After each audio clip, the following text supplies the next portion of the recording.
और बराबर में कस्बा फलावदा के पास हमारा गांव है, नेडू गांव है, और लगभग 20 वर्षों से जान में चल रहे हैं।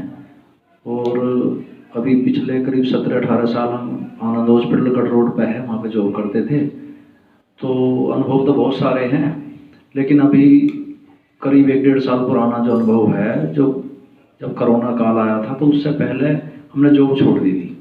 कि कोरोना के टाइम में जब एकदम चारों तरफ से हुआ कि ऐसे हो रहा है, समाचार सुनते थे, तो अंदर से फीलिंग आई कि भाई जब हमने शादी नहीं करी, बाबा के कार्य में जीवन लगा दिया, तो 18 साल नौकरी कर दी, मिलिट्री वाले भी 15-16 साल में रिटायर हो जा, कि पूरे जीवन करके पैसा इकट्ठा करके करना क्या है। तो अंदर से बैराग सा आ गया, ड्यूटी छोड़ दी, वो गाँव में आ गए। वो गाँव में आने के बाद में दीदी ने हमारी पाठशाला खुलवा दी गाँव में, उसके निमित्त बन गए। तो पाठशाला खुलने से पहले जिस जगह पे हम पाठशाला बाबा खुलवाना चाह रहा था, वहाँ पे ऐसे पड़ोस पड़ोस में ऐसे लोग थे जो दारू पीने वाले, और सब गांव में हर तरह का इंसान होता है। तो उन्होंने अड़चन लगा दी, और ऐसी अड़चन लगाई कि हम तो 2 भाई हैं, वो 4 हैं, कि भाई अगर यहाँ तुम कुछ भी करोगे तो हम जबरदस्ती इस पर कब्जा कर लेंगे। तो अब सारा एक तरह से पीने खाने वाले लोगों के जो सहयोगी वो ज़्यादा हो जाए। तो हमारे घर में कोई बीड़ी सिगरेट दारू कोई पीता नहीं, बड़ा भाई भी खेती करता है, मैं बाहर रहूँ था। तो सब लोग गांव के सबका प्रेशर यही था कि भाई इसे छोड़ दो, कुछ भी करके इसे कब जाना है, कोई यहाँ तो सत्संग चला देगा, ये सोम शांति के अलावा कोई वो ही नहीं है, यहाँ तो ऐसे ऐसे पट्टे पढ़ाएगा कि खुद तो शादी करी नहीं, जो और युवा पीढ़ी है, जो और बच्चे हैं गाँव के, वे भी इस रास्ते पर चल पड़े तो वंश बेल कैसे चलेगी, संसार का क्या होगा, इस तरह की भावना होने लगी। तो फिर लेकिन मैंने बाबा से एक वादा करा कि बाबा अगर यहाँ पाठशाला खुली, तो अगर पाठशाला खुल गई तो मेरी जीत नहीं, इसमें तेरी जीत है। अगर 1% पाठशाला नहीं खुलती है जीत के, तो मेरा मनोबल टूट जाएगा। अगर मेरा प्यार सच्चा है तेरे प्रति, तो मेरी हिम्मत बढ़ा, मुझे मदद कर। तो घर वाले भी मना करने के छोड़ दो, जब ये सारे के सारे खिलाफ हो रहे हैं। तो मुझे ऐसा दिखाई दिया जैसे वो महाभारत में दिखाया ना, कि एक तरफ तो पांडव सेना और एक तरफ पूरी अक्षौरी सेना दिखा दी। तो मुझे रात को नींद भी नहीं आ रही थी।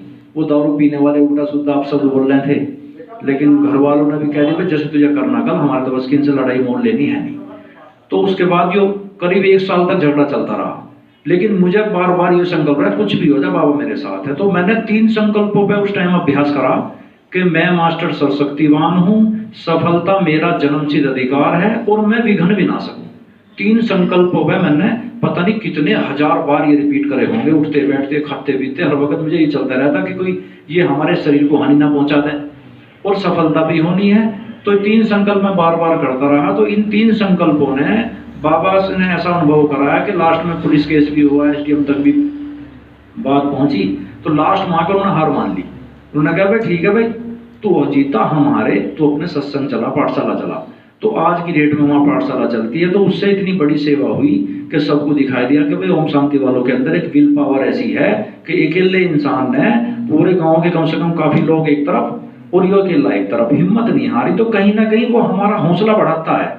जैसे भाई साहब ने भी बताया ना कि वो भाई साहब ने अनुभव सुनाया था अभी कि अगर कुछ ऐसे ही सुनाया था कि अगर मैं चलूंगा तो मुझे हिम्मत दे, अगर मेरा सच्चा प्यार है तो मेरा बैग मिल जाना चाहिए, ऐसा कुछ बताया था उन्होंने भी कि अगर बाबा तो मैं सच्चा हूँ तो मेरा बैग मिल जाना चाहिए, अगर ज्ञान में चलाना है तो मेरे मन में भी उस टाइम ये आ रहा था कि अगर ये पाठशाला नहीं खुली, अगर हम सही है, नाम हमारे, जगह हमारी, और हम उसमें खो नहीं सकते, तो ये तो एक ऐसा हो गया ना कि भाई मतलब एक विश्वास टूटने वाली बात है। मेरा मनोबल टूट जाता, मुझे एहसास हो रहा था अंदर से अगर ये 1% ना खुल पाई या इन्होंने जबरदस्ती इस पर कब्जा कर लिया तो मेरा मनोबल टूट जाता, शायद मैं आगे ना चल पाता।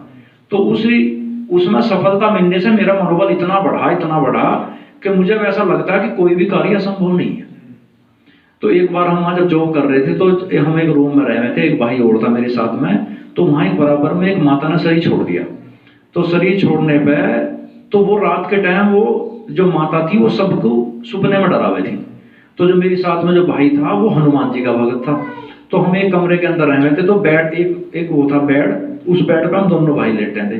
तो रात के टाइम जैसे ही लाइट भागी थी करीब 11:30 बजे, तो हमें छम छम की आवाज आ रही थी, जैसे कोई लेडी वो पैरों में पहनती है ना, क्या बोलते हैं उसे, पजेब। नहीं, हम दोनों को आती थी। हाँ, तो ऐसी आवाज आ रही थी, चले ना लेडीज वो छम छम सी की आवाज। तो शुरू में तो हम समझा नहीं, नीचे वाले मकान मालिक बोल रहे कि भाई ऐसे ऐसे वो हम रात को हमें डर लगता है, जब लाइट भागती है एकदम ऐसा लगता है कि कोई आ गया घर में। तो हमने कहा भाई होगा, हमें तो वैसे दिखाई दिया नहीं। तो एक दिन हम दोनों भाई सो रहे थे, तो ऐसा लगा कि कुंडी बंद थी कमरे की, काफी बड़ा कमरा था, जैसे ये है दुपड़िया टाइप, गाँव में जो दुपड़िया बना रहे हैं। तो वो जो छमछम की आवाज आई, तो ऐसा लगा जैसे किसी ने कुंडी खोल ली। कुंडी खोली नहीं, लेकिन खटक जैसी ऐसी आवाज आई। तो कुंडी खुलने में तो सेकंडों में लगे, एकदम ऐसा लगा तो हमारे ऊपर हमारी छाती बागा बैठ गया एक तरह से। और हमारे हाथ पैर तो काम कर रहे थे, माइंड भी काम कर रहा था, लेकिन नहीं, माइंड काम कर रहा था खाली, हाथ पैर नहीं उठ पा रहे थे। ऐसा लगा कोई भारी भरकम चीज ऊपर आगे पड़ गई, जैसे कोई छोटा बच्चे के ऊपर आप लेट जाओ तो वही लगा कैसे, तो ऐसा होने लगा। तो वो भाई भी पसीना पसीना फूल गया, मैं भी। तो एक दूसरे को हम टच ना कर पाए। तो 1-2 मिनट ऐसा हुआ, एकदम से ऐसा लगा उठ गया कोई ऊपर से, और फिर कटक से ही और फिर वापस होगी। तो जब ऐसा हुआ, हमने चलो ऐसे ही, चलो वैसे ही होगा। वो भाई बोलना भाई ये क्या बात है, मगर चलो देखते हैं। अगले दिन फिर हुआ। तो जब लगातार 2-3 दिन होता रहा, तो हमारी धड़कन बढ़नी शुरू होगी, दहशत जी। डर के कारण तो ना मरता नहीं, वो जो आत्मा ने शरीर छोड़ दिया था ना, वो अकाले मृत्यु होगी थी। तो वो महिला जो थी, वो जो उसे एक तरह से यो भी कह सकते हैं कि मुक्ति नहीं मिली उसे, तो वो भटकती हुई आत्मा, तो वो डेली आने लगी फिर। तो वो भाई बोल रहा है कि भाई हम तो कमरा छोड़ देंगे, मैं तो यहाँ रहने का नहीं, अभी हमारा तो प्राण निकल जाएगा किस दिन ऐसी। आप योग नहीं कर रहे थे? नहीं, तो मैं वही बताना चाह रहा हूँ। तो जब ऐसा चलता रहा, तो अब वो भाई हनुमान जी का भगत, तो मैं जब सेंटर पर गया, सेंटर में डेली जाते थे, हमारी मामाने वाली जो दीदी है, उनके पापा क्लास कराते हैं यहाँ पे शास्त्री नगर में, उदयवीर, जानते हो आप। तो वहाँ गए, हमने 1-2 भाई से पूछा, मैं ऐसा सब बात है, उनको तो एक काम करो, डर क्यों रहे हो तुम अपना, उन्होंने जैसे हनुमान जी का सोमान जगा दिया ना, तो उन भाइयों ने मेरा सोमान जगाया कि तुम योग करो वहां बैठ के मास्टर सरस्वतीवान का। उस टाइम सूरज भाई भी जोड़ दे रहे थे क्लास पे कि मास्टर सरस्वतीवान का जो सोमान में रहेगा, तो उसके पास अलाय बलाय टिक नहीं सकती। तो जैसे ही वो, हमें पता था कि 11-11:30 बजे लाइट भागनी, तो हमें खाना पीना भी अच्छा ना लगे कि वे अगर कमरा छोड़ के कहीं दूसरी जगह कमरा लेंगे तो इंसान को तो रोक सके, भूत प्रेत को कैसे रोक लगे, तो वहीं पहुंचेगा। अब हम गाँव में भी जाओ, हमें तो ऐसा लगने लगा कि हम बतावा, जिसे पता है वो मजाक उड़ावे तफरीसी लेना, हमने बताया किसी से नहीं। तो मैंने उस भाई को समझाया कि भाई तू डरे मत ना, तू हनुमान जी का भगत है, हनुमान के अंदर तो बहुत बड़ी पावर थी, तो वो हनुमान। तो जैसे ही 11 बजे था, हम पता 11:30 बजे हमारी नजर घड़ी पर आवे थी, काम करते करते, इस टाइम लाइट भागे, इस टाइम आवेगी तुरंत, और लाइट भागते ही 5-7 मिनट में तुरंत अटैक करे थी। तो एक दिन ऐसा हुआ, जब 3-4 दिन ऐसे चलता रहा, तो भैया हमारी तो धड़कन इतनी बढ़ गई, हमें समझ लगा कि भाई जीवन नष्ट होता देखे ऐसा कुछ सांत्वना पहुंचा रही ना कुछ वो जी, सांत्वना कर रही ना कुछ ना वो ऐसा लगा था जैसे ऊपर आगे पड़ गई ना, कि बिल्कुल पता नहीं, मतलब इतना भारी भरकम बोझ लगा था, तब गई इस तरह से। तो हमने फिर अभ्यास शुरू करा। तो मैं तो सही 10 बजे 10-10:30 बजे 1 घंटा पहले ही योग करना शुरू कर दूंगा, कि मुझे बताया था कि ऐसे ऊपर से किरणें आ रही हैं शिव बाबा की, और मैं मास्टर सरस्वतीवान, और मुझ आत्मा से वो किरणें गेट की तरफ जा रही है, और उस गेट पे से ऐसे रोक रही है। वो किताब ली, हनुमान 40 का रट्टा लगा दिया था भाई वो, लेकिन वो नजर ऊपर को नहीं रखा था, वो दहशत बैठ रही थी। तो ऐसे ही चलता रहा। तो एक दिन ऐसा हुआ, जब वो लाइट भागी, तो वो भाई तो जल्दी जल्दी हनुमान जी का चालू करता रहा, मैं उसे करता रहा। मेरी नजर गेट पे थी, कि मुझे ऐसा महसूस हो रहा था कि बाबा की किरणें मेरे ऊपर पड़ रही है, मुझसे वो निकल के मेरी ब्रैकुटी से गेट की तरफ जा रही। तो कुछ सेकंडों के लिए मुझे ऐसा अनुभव हुआ कि वो अंदर घुसने की कोशिश कर रही है, और जो बाबा की किरणें ऊपर से आ रही हैं, वो उसे वहां रोक रही है। तो किरणों का जब टकराव हो ना, तो गेट पर किरणें रोक रही है, वो उधर से घुसने की कोशिश कर रही है। तो कुछ देर में ऐसा दिखाई दिया कि वो फिर घुसी नहीं अंदर। फिर अगले दिन फिर ऐसे हुआ।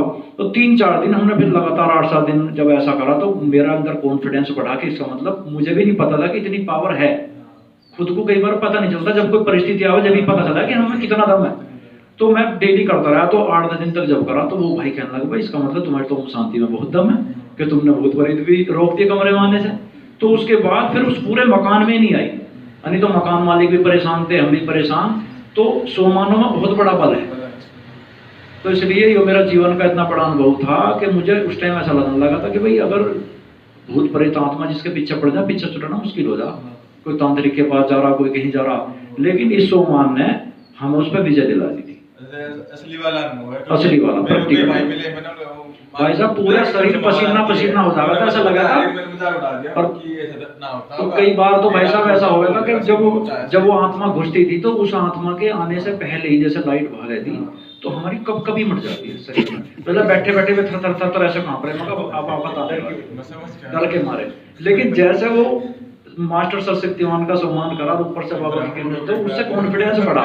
तो उस दिन के बाद एक भय खत्म हो गया अंदर से। अच्छा ओम शांति।